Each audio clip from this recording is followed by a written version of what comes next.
Hey guys, it's Jenny, and I'm going to do a revisit to my wanted to be weekly video, TBT for Thursday, and focus on Studio Calico pieces.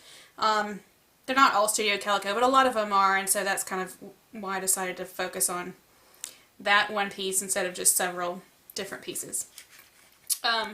My son has a little friend that his best little friend right now, and he is so completely obsessed with them, and he constantly draws pictures of the two of them, and he drew this sweet little picture in school that is a little car, and then it opens up to have his little story inside of it, and I just thought it was so sweet, and he did it in his favorite colors. So I thought I would do that. This is a picture of the two of them together one day at a play date, so I thought I would do something that, you know, I could use both of these things too, so a lot of this is going to be pretty neutral for that. Because they're, you know, little kiddos, I pulled out this piece of notebook paper that's actually from a notebook of my son's, I believe, and it's just, you know, the kind where they start to learn cursive. So I thought I would use that as a background and maybe punch the top like notebook paper. And then the rest of these are scraps and bits and pieces, except for this is actually a piece that's canvas core of really heavy cardstock, and I have had it for ages. And I hadn't used it because I couldn't figure out what to use it on. I had it set out for several different projects, and it's just plain on the back, but I just love it. And I've really had it since before Chevron became way too kind of out of control. So I'm planning on using that as the main background, and then a lot of it will get covered up so it won't be too powerful. And this is a piece of, I can't remember from which collection, but this is a piece of Studio Calico paper that I had used part of those arrows. And I love that it had the geotag because they're in the little car. And that color I thought would look good with the sort of the wood floor in the background. And have a neat little something about the car and where they were or something like that. So those are kind of the papers or the main idea, and then I have a whole little baggie of other pieces of Studio Calico die cuts and wood veneers I had planned on using. This is actually just a craft die cut that I had done for something else. These are pieces from one whole set of die cuts, the 1, 2, 3, and these stars.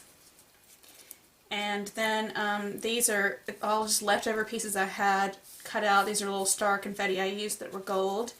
A little, this came in a scrapbook circle kit, I believe. It's a little light bulb paper clip. And then these are,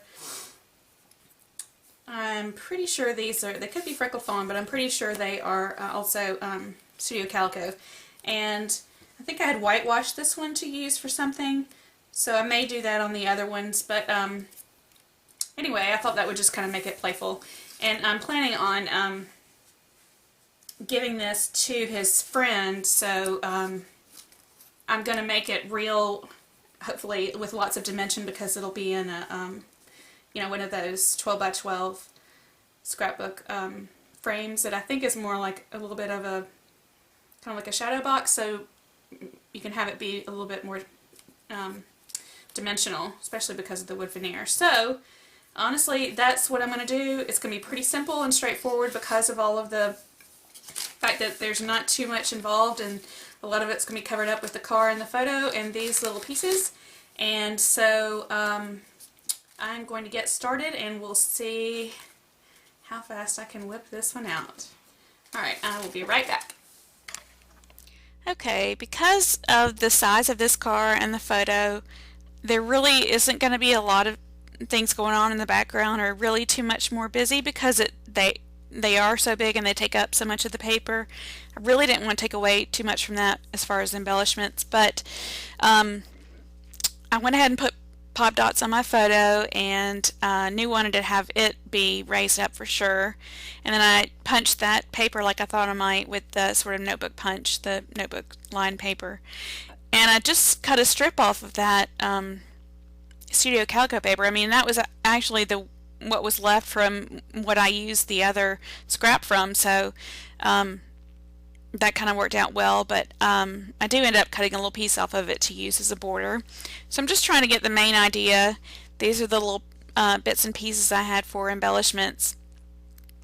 And I just really wanted a place to kind of put those stars and the 1, 2, 3, and then some sort of a title. And I thought I might use the 1, 2, 3 as a title, but I didn't end up doing that. So I cut that little strip off there that you saw. Sort of on the back side, it's like an orange and sort of darker orange or red kind of stripe, like a diagonal stripe that's kind of distressed. And I thought it just might, even though it really introduced more colors than I wanted to, I thought it would be a nice border on the top or the bottom to kind of break up some of those patterns with a completely different color. So I kind of fiddle with that around and decide maybe it should be on the bottom, kind of like the car, sort of like on the road. And I ended up trimming that picture down a good bit because I wanted to be able to see all of the car. It does have the door opens and there's journaling or what my son wrote behind it. And even though this may be in a sort of a shadow box and not ever really open, I wanted that to be able to be done if it ended up being able to be done.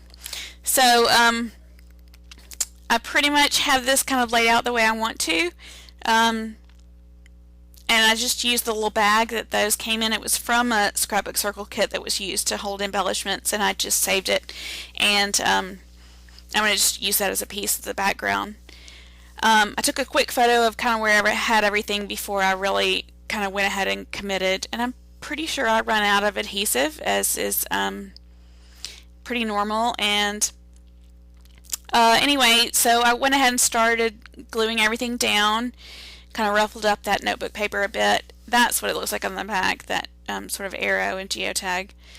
And it's a great graphic. I think it's nice because of the size scale compared to the chevron, and I think it I just thought it was cute with the arrows and the sort of the geotag, like these little kids are here or something silly like that. So at any rate, I keep cutting that down to make it work, and then I start kind of committing to everything. And once the big pieces are down, it's just a matter of sort of gluing some of those stars on and finishing it up, which was pretty quick. I think all in all, this probably took about, you can see part of me in that every picture. I think all in all, this took probably about maybe 45 or 50 minutes, so it wasn't too, it didn't really take too terribly long. I know it's not too terribly complicated, but it just, it sort of came together quick because I knew what I wanted to focus on, and everything else was sort of a little bit on the side. So I layer up those stars, either one on the background with one on top of it on pop dots, or the other way around, and just wanted a little bit of dimension around it and around that photo. So that is what I did. I just thought that craft, even though I really wanted it to be a little bit darker, I just thought that tied in with the little bag, and it just provided a good contrast between the blues and the browns that were going on in the photo and the rest of it. So I can't remember whether I colored that one originally, the one that was already white, I think I misted it, but I just used gelatos on these, and gelatos are great for wood veneers. The only thing, because these were little tiny letters, the gelato and the paint got kind of stuck in between the letters, so I kind of just had to poke that out with the brush. But it's a great way to do something quick and easy and get color on it, and it's easy to blend on wood veneer. So that's usually should be the way I do it from now on. So so I got the number on there, and then I'm going to glue some of these. They were left over from something I did. It's sort of this confetti star punch, and I used it to punch out some gold stars or something, and so these were left over in a little cup that I had, and I thought they would be just a nice accent to those other stars, and I couldn't bear to throw them away because the paper is just some pretty glitter paper, so I threw them on here too. Obviously I don't think they're Studio Calico. I think that was a piece of American Crafts glitter paper. So there's the wood veneer, and I glue them down with some Tombow Mono on the bottom pieces, and then I use And the top piece I end up putting dimensional adhesive on it too, so it was up at the same height or close to the same height as the photo, so it could overlap. I had to trim down my little dimensional adhesive so that you wouldn't see it behind the letters, but it wasn't that big of a deal, and I think it looked cute up there. So I mean, this is pretty much the way it ends up looking. I couldn't decide what I wanted the title to be, and I got some input from my daughter and my husband, so we decided to call it BestiEs. And so I just used these stickers from Jelly Bean Soup, and in a couple, like either the lowercase and uppercase font. I just grabbed a few of them, and that's what I called them. So I think that pretty much finishes it off. You can see the close-ups here in a minute, and the final product at the end. Thanks so much for watching. I'd love any comments, feedback you have. Thumbs up, thumbs down. Let me know what you think, and I will see you hopefully next Thursday.